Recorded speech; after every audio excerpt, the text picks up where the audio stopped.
சிறுகதை சும்மா இருக்காதே. ஒரு கிராமத்தில் ஒரு முனிவர் வந்திருக்கிறாரு. ஊர் மக்கள் எல்லாரும் அவர்கிட்ட போய் எல்லோரும் கேட்குறாங்க.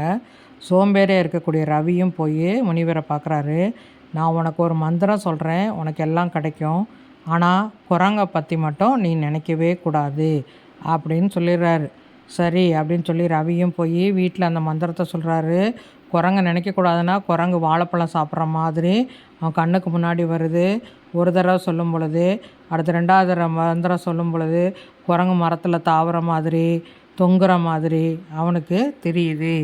இந்த மந்திரம் சுத்தப்படாது அப்படின்னு சொல்லிட்டு திருப்பி முனிவர்கிட்ட சொல்கிறான். முனிவர் என்ன சொல்கிறாரு, நீ மனசை ஒருமுகப்படுத்தி உன்னால் சும்மா இருக்க முடியாது எதையும் பற்றி நினைக்காம.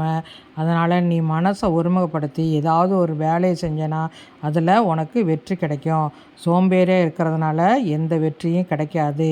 நீ முழு மனசாக ஒருமுகப்படுத்தி நீ வேலையை செஞ்சேனா நீ வெற்றி அடையலாம் அப்படின்னு சொல்லி முனிவர் சொல்கிறாரு. அதன் பிறகு ரவியும் புரிஞ்சுக்கிட்டு நல்ல வேலையாக தேடி அவன் வாழ்க்கையில் முன்னேறான். நன்றி.